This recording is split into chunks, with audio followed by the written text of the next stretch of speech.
नमस्कार दोस्तों, OCN network में आपका स्वागत है। केजरीवाल और सुर्खियों में ना रहें, ये कैसे संभव है? क्योंकि दिल्ली का मीडिया तो उन पर इतना मेहरबान रहता है, जिसकी कोई थाह नहीं है, जिसकी कोई हद नहीं है। वो जेल में रहते हुए भी सुर्खियों में हैं और जेल के बाहर जो उनकी पार्टी के दूसरे नेता हैं, वो लगातार उनकी प्रेस कॉन्फ्रेंस से लेकर के तमाम जितनी गतिविधियाँ होती हैं, सब लाइव ही रहती हैं। तो मीडिया मैनेजमेंट जैसा अरविंद केजरीवाल का है, उनकी पार्टी का है, वैसा तो इस देश में है। मैं तो कई बार अपने प्रोग्राम में कहता हूँ कि साहब इस देश में 30 से अधिक मुख्यमंत्री हैं, पर लगता है कि ये शहरनुमा एक जो देश की राजधानी का मुख्यमंत्री है, इसके अलावा तो देश में कोई दूसरा मुख्यमंत्री ही नहीं है। क्योंकि उसकी शक्लें उनकी बाकी की शक्लें दिखाई नहीं देती टेलीविज़न चैनलों पर, उनकी प्रेस कॉन्फ्रेंस कब हो गई, कब निपट गई, उन्होंने क्या कहा, क्या नहीं कहा, किसी को कुछ पता ही नहीं चलता है। पर ये कुछ भी कहते हैं तो वो एक राष्ट्रीय और अंतर्राष्ट्रीय इश्यू बन जाता है। जब केजरीवाल को गिरफ्तार किया गया था भ्रष्टाचार के मामले में, शराब घोटाले में, तो आप देखिए यूएन से लेकर के जर्मनी तक के और यहाँ तक के यूएस के भी फॉरेन डिपार्टमेंट के बयान आए थे साहब। तो इनकी पहुंच कहाँ तक है और कुल मिलाकर के जो है इन इन इनकी पकड़ और इनकी लोकप्रियता, इनकी ग्राह्यता, इनका जो एक अल जजीरे और पता नहीं न्यूयॉर्क टाइम्स, गार्जियन, बीबीसी, हर जगह तो जो है इनके सहानुभूति करने वाले बैठे हुए हैं। अरविंद केजरीवाल जेल में है। एक खबर आती है कि साहब एलजी के जो प्रधान सचिव हैं वो दिल्ली के चीफ सेक्रेटरी को एक चिट्ठी लिख रहे हैं। उनसे पूछ रहे हैं कि भाई जरा पता करो ये मामला क्या है। ये प्रेस कॉन्फ्रेंस कर रहे हैं कि कई बार ऐसा हुआ है कि सोते सोते अरविंद केजरीवाल का शुगर लेवल जो है वो 50 से भी नीचे चला गया। ये लोग कह रहे हैं कि वो तो किसी दिन कोमा में ही मिलेंगे। उधर सुपरिंटेंडेंट ने जो है एक चिट्ठी होम सेक्रेटरी को लिखी दिल्ली के कि साहब ये तो जो इनको सलाह दी गई है एम्स के मेडिकल बोर्ड की तरफ से, या जो मतलब एक शुगर के मरीज को जरूरी है उतना भी खाना नहीं खा रहे हैं आजकल। पहले आपने सुना होगा कि ये ओवर ईटिंग कर रहे थे, इनके घर से आम, पूड़ी कचौरी और पता नहीं क्या क्या भेजा जा रहा था, वो सब गप कर रहे थे। और अब सुनते हैं जून के पहले सप्ताह से और जुलाई 15 के बीच में इन्होंने कम से कम खाना शुरू कर दिया है। यानी तीनों टाइम इतनी कम कैलोरी ले रहे हैं कि कोई ग्राउंड बन जाए और किसी तरीके से बेहोश बेहोश हो जाएं और किसी तरह एम्बुलेंस में डाल करके इनको किसी अपोलो में या मैक्स में या एम्स में कहीं भर्ती करा दिया जाए, तो शायद बाहर आने का रास्ता अदालत के ज़रिए खुल जाएगा कि भई सेहत बहुत ख़राब है। और वैसे भी आप देख ही चुके हैं कि सुप्रीम कोर्ट के एक जस्टिस महोदय जो है लगातार टिप्पणियाँ कर रहे हैं, चुने हुए मुख्यमंत्री। तो चुने हुए मुख्यमंत्री हैं तो भ्रष्टाचार की आज़ादी दे देंगे आप उनको, और पीएमएलए एक्ट में हैं, इसके बावजूद आप चुने हुए मुख्यमंत्री के नाम पर उनको ज़मानत दे करके बाहर भेज देंगे। तो ये सब चल रहा है, लेकिन आज जिस मुद्दे पर हम बात करेंगे वो है ये कि अरविंद केजरीवाल की गैर मौजूदगी में उनकी आम आदमी पार्टी को एक तरीके से गवर्न कर रही हैं उनकी धर्मपत्नी सुनीता केजरीवाल। किस हैसियत से, किस कैपेसिटी से कर रही हैं, ये बड़ा रहस्य का विषय है साहब। और टेलीविज़न चैनल भी उनके वक्तव्यों को, उनके भाषणों को ब्रेकिंग न्यूज़ करके चला रहे हैं।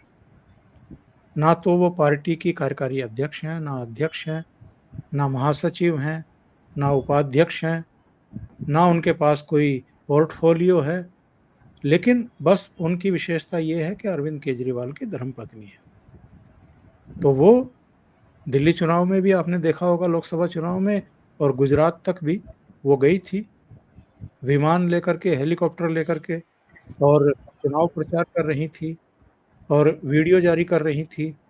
अब हरियाणा में चूँकि चुनाव होने वाले हैं, तो पंचकुला पहुँची हुई थी, वहाँ पंजाब के मुख्यमंत्री को भी बुलाया हुआ था और कुछ दिल्ली से दूसरे लोग भी गए हुए थे। वहाँ पर एक सम्मेलन नुमा किसी ऑडिटोरियम में किया गया था और वहाँ पर गारंटियाँ दी गई हैं हरियाणा के लोगों को।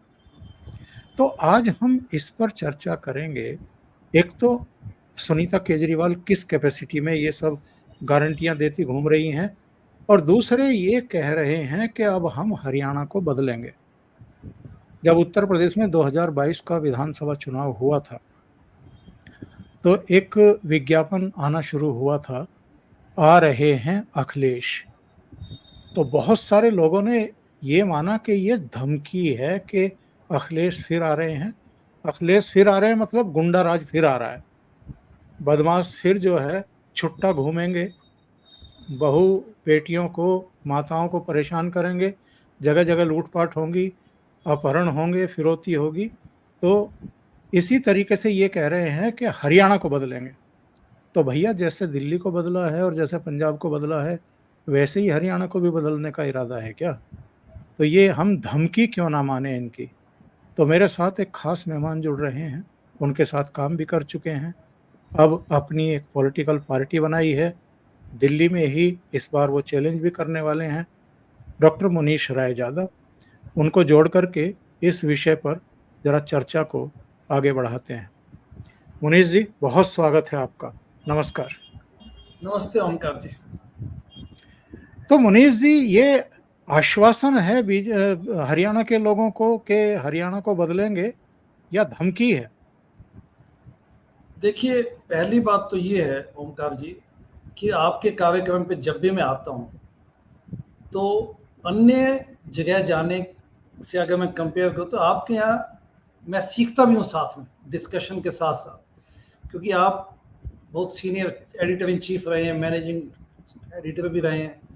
तो आपकी जो इंट्रोडक्टरी पिच होती है उसी में एक्चुअली इतना कुछ बता देते हैं आप कि वो अपने आप में एक मान लीजिए कहते हैं समराइज़ कर देते हैं आप टॉपिक को। बहुत धन्यवाद तो आपका। जी, उसके लिए आपका धन्यवाद और हम हमेशा आपके प्रोग्राम्स को बड़े ध्यान से सुनते हैं, मतलब अन्य प्रोग्रामों को। देखिए, अरविंद केजरीवाल और उसके जो गैंग है, क्योंकि उनकी पत्नी इस वक़्त गैंग का हिस्सा है और मैं गैंग कहने से इसलिए नहीं कतराऊँगा क्योंकि मैं भी आम आदमी पार्टी का हिस्सा था कभी। ये वो पार्टी है जो एक आंदोलन के माध्यम से आई और उन्होंने कहा कि व्यवस्था परिवर्तन से कम कुछ भी मान्य नहीं है। नंबर 2, भ्रष्टाचार मुक्त भारत मेरी मांग ही नहीं मेरी जिद है। और उन्होंने 3 प्रिंसिपल्स बताए कि inner party democracy, high command culture खत्म करके सिस्टम ऐसा बनाएंगे कि कैंडिडेट जनता या पार्टी के सदस्य चुने, एवं चंदा की पारदर्शिता और आंतरिक अपने पे एक प्रकार से विजिलेंस रखेंगे, यानी कि इंटरनल विजिलेंस और उसके लिए आंतरिक लोकपाल। अब आप ये देखिए कि किस कैपेसिटी में, जैसा आपने बिल्कुल ठीक कहा कि किस कैपेसिटी में सुनीता केजरीवाल बिना किसी पद के इंटरनल डेमोक्रेसी लेने आए थे। स्वराज नाम की पुस्तक लिख डाली, लोगों को बरगलाया, बहकाया, दुनिया भर के लोग, एनआरआईज, इंडियंस, और किसने नहीं सपोर्ट किया इस आंदोलन को, या किसने नहीं चाहा कि आंदोलन सफल न हो। और आज अरविंद केजरीवाल की पत्नी, पहली बात वो खुद तिहाड़ में बैठे हैं अरविंद, उनको इस्तीफा देने में अभी भी कोई संकोच तक नहीं है। फिर नौटंकियां, दिल्ली का जो पिछले 10 सालों में, हम दिल्ली में हैं इस वक्त, मैं करोल बाग में बैठा हूँ अपने हेड ऑफिस में भारतीय लिबरल पार्टी के। आप यहाँ देखिए हमें कि दिल्ली में कूड़ा करकट की जो हालत है, Delhi basically it's a civic mess, civic hello, नर्क जैसी स्थिति है यहाँ पे। सड़कें टूटी हुई हैं, पानी भर जाता है, गंदगी, कूड़ा करकट, प्रदूषण, यमुना, माँ यमुना की जो हालत की हुई है, ट्रैफिक कंजेशन, दुनिया भर की प्रॉब्लम्स हैं and everyone is paying taxes. एक गरीब से गरीब व्यक्ति भी टैक्स देता है। जब कोई गरीब व्यक्ति बीड़ी तक पीता वो भी गवर्नमेंट को टैक्स देगा, state as well as centre. तो आप ये देखिए दिल्ली की हालत केजरीवाल ने जो की हुई है, उसके लिए 3 शब्द है उनके। केजरीवाल न केवल करप्ट हैं, वो असक्षम एवं निकम्मे भी हैं। अब उनकी पत्नी पहुंच जाती है पंचकुला, हरियाणा लॉन्च कर रही है, हरियाणा का लाल। किस किस्म के लाल हैं आप? तो दुर्लाल हैं, दुर्लाल, अगर ऐसा कोई शब्द है तो हिंदी शब्दकोश में। आपका तो साया भी नहीं पड़ना चाहिए हरियाणा पे। हरियाणा से शिवानी को अपने आप को बताते हैं। मैं खुद हरियाणा से बिलोंग करता हूं, मैं समझता हूं हरियाणा की राजनीति एवं संस्कृति। तो हरियाणा के लोग किसी भी ढंग से इनको मानने वाले नहीं। हरियाणा के लोग सीधे साधे हैं, सच्चे हैं, और वो इस किस्म के कृतघ्न व्यक्ति को किसी भी दृष्टि से माफ नहीं करेंगे। लेकिन ओंकार जी, लेकिन इससे बड़ी बात क्या है कि हरियाणा में जा क्यों रही है? आप अगर आम आदमी पार्टी की ट्रेजेक्टरी को देखें, ये टिकटों के धंधे में घुसे हुए हैं। ये टिकटें बेचने का माध्यम है इनका। ये कॉन्टेस्ट करने नहीं जा रहे। वो सुशील गुप्ता जो पहले, जैसे आम आदमी पार्टी सत्ता में आई 67 सीटों के साथ 2015, हम तो 2015 में अलग हो गए थे विरोध करके, और फिर चंदावन सत्याग्रह चलाया, क्योंकि हमने कहा कि हम तो एक आइडियलिज्म के तहत आए थे, तो हम नहीं बख्शेंगे आपको सिद्धांतों के आधार पर। तो जैसे 2015 में 67 सीटें मिली, तो कुछ राज्यसभा की सीटें उत्पन्न हो गई इस एवज में कि एमएलए बने इतने भयंकर एक बम्पर क्रॉप के रूप में। तो इन्होंने पहला राज्यसभा के एमपी किसको भेजा? एक मनी बैग को, थैली शाह, सुशील गुप्ता। और फिर उस सुशील गुप्ता को घुमाए जा रहे हैं हरियाणा में। तो क्या लोग समझते नहीं है? ओंकार जी, ये टिकटें बेच के पैसा उगाते हैं। चंदे की पारदर्शिता इन्होंने तोड़ी दी। इन्होंने राजनीति सिर्फ टिकटें बेच के धंधा बनाया हुआ है, और उसकी एवज में जाते हैं। गोवा में फंसे हुए हैं। गोवा में इलेक्शन लड़ने गए, 100 करोड़ रुपए वहां पे उन्होंने कोशिश की कि शराब घोटाले से वहां पे फनल कर दें, ताकि वहां पे चुनाव लड़ सके। तो इनका पूरा इतिहास इसी किस्म का। अब भी जो पंजाब में जीते, तो उसके बाद राज्यसभा सीटों में कौन गए? या तो कोई क्रिकेटर गए, या कोई मनी बैग्स गए। तो मेजॉरिटी ऑफ इनके राज्यसभा के एमपीज भी क्लियर कट शो करते हैं कि पैसों के धंधे में, जेट प्लेन में घूमना। तो जो 5 वादे किए हैं, जब दिल्ली सिविक मेस बनी हुई है, दिल्ली सिविक हेल बनी हुई है, और दिल्ली सब लोग आते हैं, देखते हैं देश की हालत, देश के सब लोग आते हैं। तो हरियाणा में इनकी जो ये इस प्रकार का एक प्रभाव डालने की कोशिश कर रहे हैं, वो बिल्कुल सफल नहीं होगा। लेकिन सबसे बड़ी दुर्भाग्यशाली बात यह है कि सुनीता केजरीवाल जिस प्रकार से इम्पोज की जा रही है हरियाणा पे भी, वो सबसे बड़ी दुर्भाग्य की बात है, क्योंकि ये संस्कृति बदलने आए थे पॉलिटिक्स में। और उसके अलावा इंटरनल कॉन्फ्लिक्ट्स देखिए इनके। इंटरनल कॉन्फ्लिक्ट्स इनके इतने हैं कि आतिशी ड्रामाबाजी करती है रोज। आतिशी खुद सीएम बनना चाहती है, उधर बाकी भी मंत्री इसी चक्कर में है कि कुछ करे। लेकिन जो 62 एमएलए हैं, अब तो 60 हुए, क्योंकि 2 तंवर साहब जो हैं छतरपुर से, और जो आपके पटेल नगर से राजकुमार आनंद है, वो तो छोड़ चुके हैं। तो 60 एमएलए बचे हैं। 60 एमएलए को सबसे ज्यादा चिंता ये है कि 6 महीने बाद इलेक्शन होंगे, हमारा मुख्यमंत्री तिहाड़ जेल में बैठा है, तो जनता हमें डंडे मार मार के भगाएगी। तो ये क्यास जो है, क्यास, इंटरनल क्यास, और जो इनका अंतर्द्वंद्व है, वो सबको दिखता है। ये कुनबा बिखर चुका है लगभग। बस ये लोग कोशिश करें कि अपनी थोड़ी सी साख जनता के सामने बनाए रखें, ताकि शायद हम फिर से जीत जाए। लेकिन सभी लोग चिंतित हैं। और उसके बाद दर्शकों को जरा वो हम शेयर कर दें कि इनकी 5 जो है गारंटी हैं क्या। ये आम आदमी पार्टी के ट्विटर हैंडल पर प्रदर्शित की गई हैं। पूरे हरियाणा को मुफ्त और 24 घंटे बिजली, सबको अच्छा और मुफ्त इलाज, सरकारी स्कूलों में अच्छी और मुफ्त शिक्षा, सभी माताओं बहनों को हर महीने 1000 रुपए, हर युवा को रोजगार। तो ये जो दिल्ली और पंजाब में इनकी सरकारें हैं, ये सब 5 मांगे इन्होंने पूरी कर रखी हैं सब। क्या हर घर को ये मुफ्त बिजली देते हैं दिल्ली में? कमाल। क्या हर एक को ये 24 घंटे और मुफ्त बिजली देते हैं? क्या सबको दिल्ली में और पंजाब में मुफ्त इलाज है? और क्या सभी सरकारी स्कूलों में ये अच्छी और मुफ्त शिक्षा भी दे रहे हैं? और 1000 माताओं बहनों को ये हर महीने 1000 रुपया भी दे रहे हैं? और क्या दिल्ली के सभी युवाओं को रोजगार दे चुके? कोई खाली नहीं है? अच्छा, इसमें देखिए यहाँ के छल कपट देखिए आप, दिल्ली के छल कपट, दिल्ली के। पहली बात तो ये छल कपट जो पंजाब में भी बोला और हरियाणा में ये छल कपट इनकी चलेगा।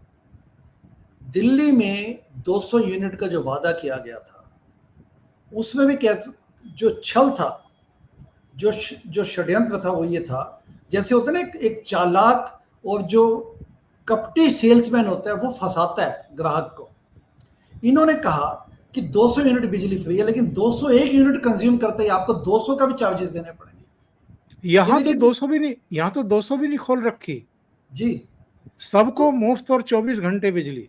हाँ, क्योंकि अभी तो यहाँ कुछ भी बोल देंगे ही। अच्छा, उसके बाद क्या किया फिर इन्होंने, 1.5 साल पहले क्या किया कि अब हम फ्री और बिजली नहीं देंगे, आपको लिख के देना पड़ेगा, अप्लाई करना पड़ेगा। अच्छा, दुनिया भर के लोग दिल्ली में किराएदार के रूप में रहते हैं, तो सब मीटर्स उनके कभी चालू नहीं किए, तो वो तो किराएदार अपने लैंडलॉर्ड को इतना खतरनाक ढंग से पेश देते, 12-13 पे 14-15 पे किराया देते हैं पर यूनिट। तो ये छल कपट है। बाकी दिल्ली के स्कूलों की हालत, दिल्ली के अस्पतालों की हालत, दिल्ली की सड़कों की हालत सब देख चुके हैं आप, और दुनिया पिछले 10 सालों में देखे जा रही है लगातार। जैसा मैंने कहा कि अरविंद न केवल भ्रष्ट हैं, अयोग्य, असक्षम भी है, तो इसी किस्म की बातें वहां लेके जा रहे हैं। और दुनिया अब समझ चुकी है, क्योंकि इनकी एड्स जो हैं, ओमकार जी, इनकी जो एड्स हैं, ये दुनिया भर की एड्स, अब चंडीगढ़ जाए, पंजाब जाए, गोवा जाए, आंध्र प्रदेश जाए, मैं तमिलनाडु गया, वहां पे इनकी एड्स आ रही है आम आदमी पार्टी की अखबार। किस बात की? आम आदमी पार्टी का तमिलनाडु से क्या लेने देना? तो उन्होंने एक छद्म, एक ऐसा बचा हुआ है जिसमें लगता है कि सब कुछ यहाँ पे ठीक है, लेकिन इनकी नैतिकता भी खत्म हो चुकी है। इनका जो नैतिक प्रोजेक्ट था, मॉरल प्रोजेक्ट, वो 2015 में खत्म हो गया था। और इस वक्त दिल्ली के लोग बड़े गुस्से में हैं। जो लगता है कि शायद जो झुग्गी झोपड़ी कॉलोनी में जाएंगे, बस्तियों में जाएंगे, तो शायद इनका वोट वहाँ बैठा है, वोटर बैठा है। ऐसा है नहीं, क्योंकि हम भारतीय लिबरल पार्टी के माध्यम से जब जनसंपर्क में जाते हैं, तो अक्सर ऐसी बस्तियों में भी जाते हैं, तो वहाँ पे भी लोगों के मन में गुस्सा है। क्योंकि जब बारिश होती है तो सबसे ज़्यादा सफ़र कौन करता है? झुग्गी झोपड़ी की कॉलोनी में। आप चाहे दलितों को ले लीजिए, आप चाहे बाकी लोगों को देख लीजिए, जो अन्याय यहाँ पे दिल्ली में हुआ हम लोगों के साथ, वो सबके सब मतलब देखने लायक है। मतलब इतनी क्रूरता से इन्होंने अपनी राजनीति की है, जिसमें कि आम आदमी का कोई लेना देना नहीं। और खासकर इसका जो सबसे बड़ा प्रभाव पड़ा वो दलित लोगों में पड़ा है। देखिए ओमकार जी, एक इसमें ध्यान देने वाली बात यह कि जो 17% शेड्यूल्ड कास्ट सब प्लान के तहत जो बजट दिल्ली सरकार को पिछले 10 सालों में खर्च करना चाहिए था, दिल्ली में दलितों की जनसंख्या है, संख्या लगभग 17%। तो 17% यदि ये पिछले 10 सालों का आप कैलकुलेट करें, तो ये संवैधानिक अनिवार्यता है कि आपको वो शेड्यूल्ड कास्ट सब प्लान के तहत आपको खर्च करना पड़ेगा। तो ये एलोकेट तो करते थे, लेकिन ये फ्रीबीज बांटने में लग जाते थे। तो दलित वेलफेयर जो होना चाहिए था पिछले 10 सालों में, वो नहीं। ये देखिए कितना बड़ा धोखा किया इनका। उसके बदले आपने थोड़ी बहुत रेवड़ियां बांटनी शुरू कर दी कि आपके साथ ये करेंगे, वो करेंगे, जबकि यहाँ पे जनमानस कुल मिला के हताश है। यहाँ पे दिल्ली में हम लोगों को जो नारकीय जीवन जीने को विवश किया जा रहा है, वो यहाँ पे जो लोग आके देखें कि कितना मतलब ये कितना ज्वलंत उदाहरण है कि अरविंद केजरीवाल की अनैतिकता और भ्रष्टाचार। और कट कमीशन के यहाँ जाल बिछा हुआ है। एमएलए जो है वो भी खूब पैसा कमाने में लगे हुए, इसलिए काम नहीं होते हैं। म्यूनिसिपल काउंसलर से लेके इस वक्त तो म्यूनिसिपल काउंसलर या एमसीडी है, वो आम आदमी पार्टी के हाथ में नहीं। आम आदमी पार्टी के हाथ में है एमसीडी, और 1 साल से ज्यादा हो चुका है। इन्होंने बोला था कि जो 3 बड़े बड़े पहाड़ हैं, ओखला, गाजीपुर एंड भलसवा, वो हम 1 साल में खत्म कर देंगे। एमसीडी इनको मिले हुए 1.5 साल से ज्यादा हो चुका है। कूड़े कचरे के जो ढेर है, जो माउंटेन्स हैं वो वैसे की वैसे। आज भी न्यूज आई है कि 11,000 टन कचरा दिल्ली में मतलब पैदा होता है पर डे, और इनके पास कैपेसिटी 8,000 की निरस्त करने की। तो आप समझ सकते हैं किस प्रकार से। तो जो गवर्नमेंट अपने जनता के दिए मैंडेट को ऑनेस्टली ऑनर करने के लिए भी तैयार ना हो, तो वो क्या हरियाणा में जाके करेंगे बताइए। मनीष जी, 2020 में जब विधानसभा चुनाव हुए थे तो पंजाब में इनको 92 सीट मिली थी आउट ऑफ 117 सीट्स। और इनको गलतफहमी थी कि हमने तो 117 में से 92 सीटें जीती हैं, तो हम कांग्रेस से यहाँ गठबंधन क्यों करें। जबकि कांग्रेस ने 2019 में 8 सीटें जीती थी वहां पर, जब captain Amarinder Singh chief minister हुआ करते थे। बहरहाल दोनों ने अलग अलग लड़ी। कांग्रेस ने तो लगभग उतनी ही सीटें जीत ली जितनी 2019 में जीती थी, और आम आदमी पार्टी 3 सीटों पर सिमट गई। हरियाणा में खाता नहीं खुला इनका, कुरुक्षेत्र में लड़े थे, गुजरात में भरूच में, भावनगर में लड़े थे, शून्य बड़ा बटा सन्नाटा। दिल्ली में लगातार तीसरी बार शून्य सीटें, 2014 में भी नहीं खाता खुला, 2019 में भी, 2024 में भी। इसका मतलब ये है कि पब्लिक ने तो इनका डब्बा गोल कर दिया है। और अभी 5 राज्यों में जो चुनाव हुए थे, जिनमें से 3 में इन्होंने 205 कैंडिडेट खड़े किए थे, राजस्थान, मध्य प्रदेश, छत्तीसगढ़, सब में इनके कैंडिडेट्स की जमानतें ही जब्त नहीं हुई हैं। नोटा से भी 50% कम वोट मिला है, नोटा से भी 50% कम वोट मिला है। इसका मतलब ये है कि जनता तो मन बना चुकी है, जनता तो जान चुकी है इनकी असलियत क्या है, और इन्होंने भ्रष्टाचार किया है, ये जेल में है, इनको जमानत नहीं मिल रही है, सारी चीज़ें कन्वे हो चुकी हैं। तो ऐसे में अभी तो चलो अक्टूबर में हरियाणा में है, लेकिन अब तो जनवरी फरवरी भी दूर नहीं है, दिल्ली में भी तो चुनाव होने वाले हैं। तो ऐसे में आप क्या इनका भविष्य देख रहे हैं? देखिए, अच्छा, इस बीच में मैं पहले एक पॉइंट क्लियर करना चाहूँगा। जो हरियाणा में इन्होंने बोला कि महिलाओं को भी 1000 रुपीज़ देंगे, इसके पीछे चाल ये है, जैसा उत्तराखंड में इन्होंने किया कि हम ये अमाउंट आपको देंगे, और लोग वहाँ आके फॉर्म्स फिल करने लग जाते हैं, क्योंकि फॉर्म भरवाते हैं। इस बहाने इनको डेटा मिल जाता है, कॉन्टैक्ट नंबर, फ़ोन नंबर। तो ये चाल इनकी हरियाणा में, क्योंकि पंजाब में जो प्रॉमिस किया था फ्री पैसे का वुमेन को, वो आज तक इन्होंने फुलफिल नहीं किया, और दिल्ली में तो सिर्फ अनाउंसमेंट ही हुई है।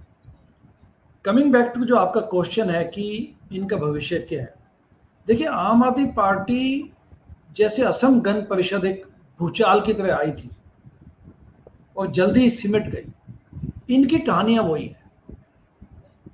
ये क्योंकि ये आए थे तवाइफों के कोठों को खत्म करने, लेकिन सिक्कों की खनक देखकर खुद ही नाच बैठे। इनकी कहानी बिल्कुल इसी फ्रेज के साथ आप साबित कर सकते हैं। आम आदमी पार्टी का पतन उसी दिन शुरू हो गया था जब इन्होंने अपने 3 सिद्धांतों के साथ खिलवाड़ करना शुरू किया। ये एक पार्टी के रूप में चलती रहेगी, थोड़ा बहुत जीत हार इलेक्टोरल पॉलिटिक्स में चलती रहती है। कहीं असम गण परिषद आज भी जीवित है, देखा जाए तो आज भी उनके 1-2 एमएलए शायद विधानसभा में हैं, लेकिन क्या वो असम गण परिषद वो कर पाई जो जिस उद्देश्य के लिए आई थी? तो आम आदमी पार्टी का बिल्कुल आप उसी दृष्टिकोण से देखिए। और दिल्ली में डेली आप किसी भी व्यक्ति से बात करें, पहले वो गवर्नेंस के एंगल से वो देखते चलो ये कुछ कर दिखाएंगे। अब गवर्नेंस का भी जो मिजरी है, इनकी फेलियर है, वो दिख चुका है। अब सिद्धांतों का भी फेलियर, जो सिद्धांतों से खिलवाड़ किया, वो ऐसा नहीं कि सिर्फ पढ़े लिखे लोगों को समझ आता है, वो एक अनपढ़ एक आम व्यक्ति को भी समझ आता है। और इनकी जो नैतिकता थी पूरी तरह पर्दाफाश हो चुका है, लोग इनको छोड़ के जा चुके हैं। इस वक्त प्योर इनका एक बिजनेस है, जिसमें कि वो लोग इनके साथ बैठे हैं जिनको अपना निजी हित इसमें दिखता है। अदरवाइज जिस फिनोमिनन के लिए आए थे, जिस उद्देश्य के लिए आए थे, वो उद्देश्य तो कहीं दूर बिखर चुका है पहले से। जब गर्मी आती है तो प्यासी दिल्ली को हमने पानी के टैंकरों के पीछे भागते हुए देखा है साहब। जी, जब सर्दी का मौसम शुरू होता है तो वही पॉल्यूशन का किस्सा, ओड इवेंट का किस्सा, तरह तरह के आदेश, और उसके बाद पश्चिमी उत्तर प्रदेश के किसानों के सिर पर ठीकरा फोड़ते हैं, हरियाणा के किसानों के सिर पर ठीकरा फोड़ते हैं। जब तक 2022 में इनकी सरकार नहीं बनी थी, पंजाब के किसानों के सिर पर भी ठीकरा फोड़ते थे कि पॉल्यूशन तो इनकी वजह से दिल्ली में बढ़ रहा है। यानी पानी की कमी है तो हरियाणा को कोसेंगे, पॉल्यूशन है तो हरियाणा को कोसेंगे, और जब वोट का मौसम आ गया है तो कहेंगी जाकर के कि केजरीवाल जी को आप जानते हैं ना, आप ही का बेटा है, हरियाणा का ही बेटा है। तो ये बेटा हरियाणा को कोसता क्यों है पॉल्यूशन के लिए और पानी के लिए, और जब वोट की बात आ रही है तो फिर बेटा बन गया जाकर के। लोगों को क्या इतना मूर्ख समझ रखा है इन लोगों ने? देखिए, जो दुष्ट और कुचाल वाले लोग होते हैं वो इसी किस्म का कंडक्ट करते हैं। पैसिव अग्रेसिव पर्सनैलिटी होती है, ठीक है। वो ये they take people of granted. उनको लगता है कि सामने वाला तो बेवकूफ है, तो कभी पैसिव हो जाएंगे, कभी अग्रेसिव हो जाएंगे, कभी वो तो मतलब थूक चाटने लग जाएंगे, फिर कभी वो उसमें आ जाते हैं अपने जैसे एंक्शियस मूड में आ जाते हैं, और झूठ बोलना, फ्रेब करना, ये उनकी पर्सनैलिटी का हिस्सा होता है। और जो नार्सिस्टिक पर्सनैलिटीज होती हैं वो भी इसी किस्म की होती है। नार्सिस्टिक व्यक्ति सोचता है कि बस सामने वाला तो एक बेस एक बस जैसे एक छोटा सा रोबोट है जिसको मैं कैसे भी मैनिपुलेट कर लूं। तो ये मानसिक स्थिति अरविंद केजरीवाल की, और उसमें जो भी उनके जो कोटरी में बैठे हैं, जो कुछ लोग तो गैंगस्टर्स हैं, संजय सिंह जैसे लोग हो गए, इन लोगों की मानसिकता बिल्कुल वही है। इन लोगों ने देश जब जब इन्होंने दुनिया भर के लोगों के साथ खिलवाड़ करके, आस्था के साथ खिलवाड़ करके ऐसा छल कपट कर सकते हैं, जबकि आपको मैंडेट दिया गया, मैसिव मैंडेट मिला, तो क्या आवश्यकता थी कि आपको इस किस्म की छल कपट की राजनीति का? तो छल कपट की राजनीति अरविंद केजरीवाल का पर्यायवाची है। तो जो हरियाणा पे जो इस प्रकार का किया, क्योंकि इनको काम करना आता ही नहीं, क्योंकि मैंने जैसा कहा ओमकार जी की ये निकम्मे भी हैं और असक्षम भी हैं, इन एडिशन टू भ्रष्ट। तो जब इनको काम करना नहीं आता, करने की मंशा भी नहीं है, नीति भी नहीं है, नीयत भी नहीं है, तो ये ठीक वैसे होते हैं। देखिए, दिल्ली में कॉम्प्रिहेंसिव वे में 10 सालों में पोल्यूशन की प्रॉब्लम, माँ यमुना की प्रॉब्लम एंड सिविक एमिनिटीज की प्रॉब्लम। शीला दीक्षित, आज उनकी जयंती है शीला दीक्षित की। आज लोग कहने लगे हैं दिल्ली में कि 15 सालों में जो शीला दीक्षित के समय हुआ काम वही हुआ, तो उसके बाद कोई काम नहीं हुआ। अगर इनको, जब हम 2012-13 में हम आम आदमी पार्टी का हिस्सा थे, तो हमारा मुख्य एजेंडा क्या था कि शीला रानी बड़ी सियानी, खा गई बिजली पी गई पानी। शीला रानी बड़ी सियानी, खा गई बिजली पी गई पानी। शीला दीक्षित 45% लोग बोलते हैं भ्रष्ट। ऐसे हमने इंटरनल सर्वे फेक उठा दिए और ऑटोज के पीछे बड़े बड़े पोस्टर लगा दिए। हमने कहा कि दिल्ली जल बोर्ड का माफिया टैंकर हम खत्म करेंगे। सत्ता में आते जैसे कपिल मिश्रा ने उस पर इंक्वायरी की, बीइंग दिल्ली वाटर मिनिस्टर, जल मंत्री, तो अरविंद केजरीवाल ने उसको बोला कि तुझे कोई काम नहीं है क्या इसके अलावा, और वो डोसियर में जो फाइल थी उसको लेके मंत्री पद से हटा दिया उनको। तो जिस वाटर टैंकर माफिया को खत्म करने आए थे, इस वक्त, इस साल, क्योंकि इस साल त्राही त्राही ज्यादा हुई, वैसे तो हर साल वाटर की प्रॉब्लम होती है, तो अब ये समझ आ गया कि पिछले 10 सालों में जो लीकेज थी 40 से 50% वाटर पाइपों की, उस पर काम कर सकते थे। इसलिए मैं कहता हूं कि सक्षम भी है, निकम्मे भी है। 40% या 50% वाटर दिल्ली जल बोर्ड का जो चलता है, लोगों तक, घरों तक पहुंचना चाहिए, वो लीकेज में चला जाता है। तो इसको इन्होंने फिक्स नहीं किया, क्योंकि भ्रष्टाचार है इनके दिमाग में। वाटर टैंकर माफिया को इन्होंने खत्म ही नहीं करना था, उसी पर तो ये पले जा रहे हैं। भाई जोरवा जो वो है, जो देवली का विधायक है जारवाल, जो अब जेल जाने की तैयारी में है, तो उसका तो सारा जो उसका मतलब कैरियर इसी दिल्ली जल बोर्ड के स्कैम में घुसा हुआ है। तो आप ये देखिए कि इनका जो, तो वाटर टैंकर माफिया खत्म नहीं किया, वाटर हार्वेस्टिंग भी नहीं की।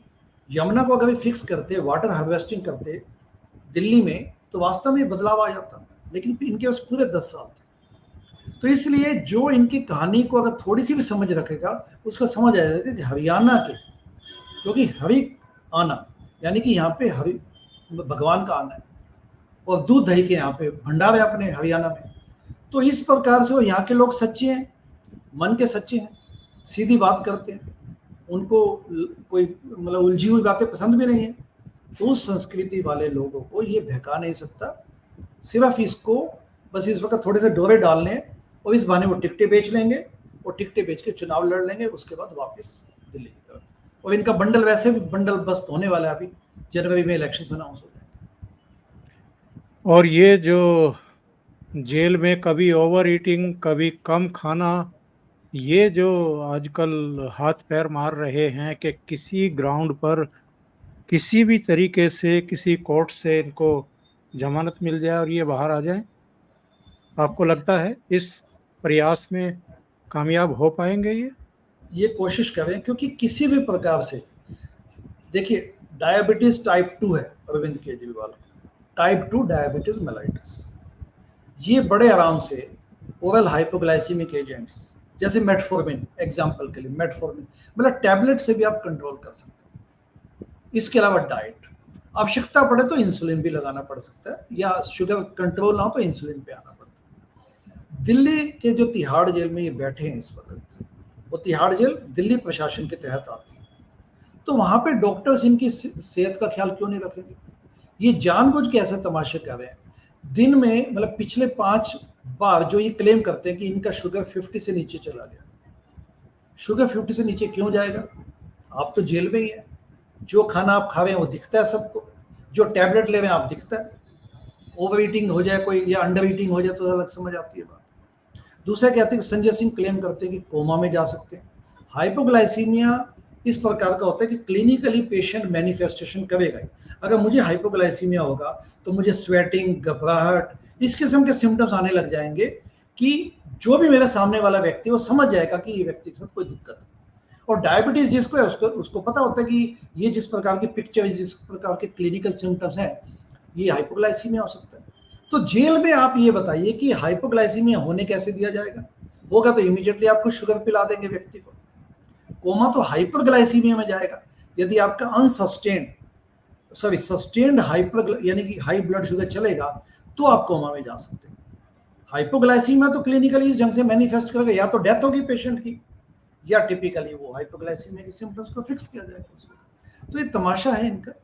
अब इनको बेल लेने का रास्ते इनके बंद हो चुके हैं, सीबीआई के तहत ये इस वक्त जेल में है, तो ये तमाशा इनका यहाँ भी चालू रहेगा। और अभी तो एनआईए भी तैयारी कर रही होगी साहब, वो जो पन्नू से 133 करोड़ रुपया लिया था खालिस्तानियों से, उसकी जांच की सिफारिश भी तो एनआईए को कर दी गई है।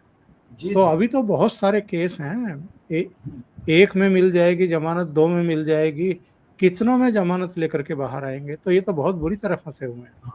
दिल्ली जल बोर्ड का भी अभी निकलेगा स्कैम, दिल्ली जल बोर्ड का, उसमें भी जाएंगे।